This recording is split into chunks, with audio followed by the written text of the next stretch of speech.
అందరికీ నమస్కారం. శ్రీతమా బోస్ అని చెప్పేసి రాయిటర్స్ అంతర్జాతీయ వార్తా సంస్థది.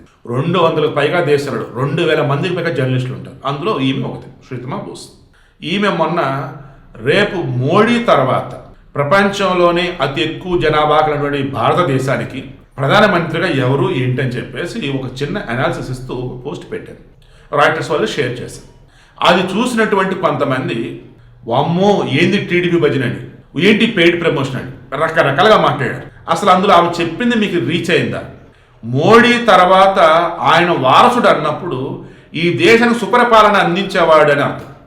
మోడీ తర్వాత అన్నప్పుడు రేపటి రోజు మోడీ ఒకవేళ రేపు 2029 ఎన్నికలలో పోటీ చేయటం అనుకుంటే, ఆ తర్వాత ఇన్ కేసు యోగి ఆదిత్యనాథో, దేవేంద్ర ఫడ్నవీసో, హిమంత బిశ్వ శర్మనో, లేదా మన ప్రొఫెసర్ చంద్రశేఖర్ లైక్ ఇలా ఎవరైనా కనుక పిఎం అనుకుంటే, ఆ తర్వాత మోడీ లాగా పరిపాలించేవాడు ఎవడు అన్నప్పుడు లోకేష్ అని చెప్పింది చంద్రబాబు నాయుడు అని చెప్పింది.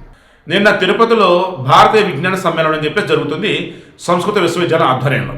అక్కడ ఆర్ఎస్ఎస్ చీఫ్ వచ్చున్నారు, అండ్ విహెచ్పి వాళ్ళు వచ్చున్నారు, మంత్రులు వచ్చున్నారు, మన చంద్రబాబు గారు అటెండ్ అయి ఉన్నారు. అక్కడ నాయుడు గారు మాట్లాడారు కదా, పురుషోత్తముడు అన్నప్పుడు రాముడు ఎంత గొప్పవాడో చెప్పాడు, పరిపాలన అన్నప్పుడు రామరాజ్యం అంటే ఏంటో చెప్పున్నాడు. ఇలా చెప్పుకుంటూ పోతే మన పురాణ ఇతిహాసాలకు సంబంధించి, రామాయణ మహాభారతాలకు సంబంధించి ఈ తరానికి తెలియాల్సిన నిజాలని చక్కగా చెప్పారండి. అవన్నీ లోకేష్ చిన్నప్పటి నుంచి చెప్తూ పెంచారు.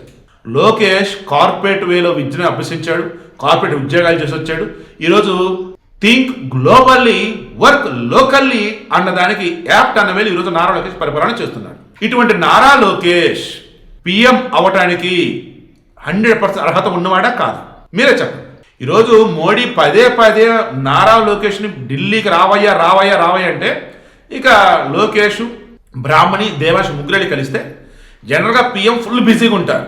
దట్టు మన లోకేష్ కలిసిన సమయంలో ఇంకా బిజీగా ఉన్నాడు. అయినా సరే more than 1 hour time spend చేసి దేవాష్తో చక్కగా ఆడుకుంటూ, బ్రాహ్మణితో చక్కగా అన్ని విషయాలు మాట్లాడుతూ, ఇక లోకేష్కి సంబంధించి లైక్ ఎలాగంటే ఓ రకంగా మన రామునికి విశ్వామిత్రుడు ఉపదేశించినట్లుగా, ఏంటి ఏమని, పరిపాలన అంటే ఎలా చేయాలి, తప్పొప్పులు అన్నప్పుడు ఏటిని ఎలా సరిదిద్దాలి, ఇలా చెప్పుకుంటూ వెళ్ళినట్టయితే నా తర్వాత నువ్వేనయ్యని చెప్పకనే చెబుతూ ఒక మాట అయితే నాకు తెలిసి ఆ రోజు ఆయన ఇచ్చుంటాడు. ఏమని, దేశం ముఖ్యం, నేషన్ ఫస్ట్, పార్టీ నెక్స్ట్. దానినే ఈరోజు నారా లోకేష్ ఫాలో అవుతున్నాడు. ఈ విషయము ఇంటర్నేషనల్ వాళ్ళకి తెలియదా? తెలియబట్టే కదా ఈరోజు మాట్లాడింది వాళ్ళు. రేపు చంద్రబాబు నాయుడు గారు మోడీ గారి తర్వాత అన్నప్పుడు నో డౌట్ మోడీ కన్నా ద బెస్ట్ అంటాను నేను చంద్రబాబు నాయుడు గారి విషయంలో. కానీ నాయుడు గారు సైతము ఈసారి మేబీ ఇంకా ఆయన కంటెస్ట్ చేయకపోవచ్చు. పవన్ కళ్యాణ్ కోరుకుంటున్నారు మరలా నాయుడు గారు సీఎంగా ఉండాలి అని చెప్పేసి. బట్ మొన్న ప్రచారం అప్పుడు కూడా నాయుడు చెప్పున్నారు, ఇదే నేను చివరిసారి పోటీ చేసే ఎన్నికలని కూడా చెప్పున్నారు. ఆయన వయసు రీత్యా కూడా మేబీ నెక్స్ట్ టైం ఉండకపోవచ్చు, బట్ దేవుడితో అనేది సహకరిస్తే ఉంటే సంతోషం. ఈవెన్ చంద్రబాబు కానీ మోడీ కానీ ఇద్దరు కూడా 70 సంవత్సరాలు దాటిన వాళ్ళే. సో బీజేపీ వాళ్ళ సిద్ధాంతం ప్రకారం 70 సంవత్సరాలు దాటిన తర్వాత యాక్టివ్ పాలిటిక్స్ లో ఉండొద్దు. నాయుడు గారు ఆరోగ్యం దృష్టి కావచ్చు, లైక్ ఈయన మొన్న చెప్పిన దాని ప్రకారం కావచ్చు, ఈయన కూడా యాక్టివ్ పాలిటిక్స్ మేబీ ఉండకపోవచ్చు. దెన్ ఆ తర్వాత మోడీ తర్వాత ఎవరన్నప్పుడు యోగి ఆదిత్యనాథ్ ఓకే, బట్ యోగి ఆదిత్యనాథ్ వచ్చేసి అంతర్జాతీయ వ్యవహారాల విషయంలో వచ్చేసి అంత యాక్టివ్గా ఉండలేకపోవచ్చు. దెన్ దేవేంద్ర ఫడ్నవీస్ మహారాష్ట్ర ముఖ్యమంత్రిగా చేస్తున్నారు, స్టిల్ ఉన్నాడు. Maybe he is good, but international వేలో ఆయనకు అంత ఎక్స్పోజర్ లేకపోయి ఉండొచ్చు. హిమంత బిశ్వ శర్మ ఆయన అస్సాం వదులు రాడు, ఎందుకంటే బంగ్లాదేశ్ తాట తీసే వరకు అతను అస్సాం వదులు రాడు. ఇటువంటి మూమెంట్లో న్యూట్రల్గా అన్న వాళ్ళకి కనిపిస్తుంది ఎవరు? నారా లోకేష్ అవునా కాదా? Devendra Fadnavis BJP, Yogi Adityanath BJP, and Himanta Biswa Sharma వచ్చేసి అస్సాం ముఖ్యమంత్రి, అతను బీజేపీ, అండ్ వీళ్ళు ఆర్ఎస్ఎస్ వాళ్ళు. సో ఇప్పుడు మోడీకి సంబంధించి ఆయన తర్వాత వచ్చేవాడు అన్నప్పుడు అందరిని కూడా ఏకం చేయగలిగి ఉండాలి. అందరిని కూడా ద బెస్ట్ వేలో మన వాళ్ళు అనిపించుకునేలాగా, మనోడు అనిపించుకునేలాగా విన్ విన్ సిచ్యువేషన్ వైజ్ ఉండాలి. అలా అన్నప్పుడు లోకేష్ టీడీపీ, లోకేష్ బాగా చదువుకున్నవాడు, లోకేష్ తాను మంత్రి అద్భుతంగా పనితీరు కనబరిచాడు, Lokesh well educated, Lokesh job చేసి వచ్చాడు, లోకేష్ ఈరోజు అందరిని కూడా ఈక్వల్గా చూస్తున్నాడు, లోకేష్ అందరి చేత శభాష్ అనిపించుకుంటూ ఉన్నాడు, క్రైస్తవులు, ముస్లింలు, హిందువులు, బౌద్ధులు, జైనులు, సిక్కులు అందరి చేత.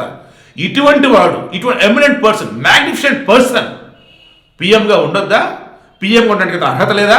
ఇంత మించిన గొప్పడు ఎక్కడ దొరుకుతాడయ్యా ఈ దేశానికి ప్రధానమంత్రిగా? అందుకే త్వరలో ఇండియా ప్రైమ్ మినిస్టర్ అన్నప్పుడు నారా లోకేష్ అని మనమంతా కూడా వింటాం చూస్తాం. సో నేను వీడియో క్లోజ్ చేస్తున్నా.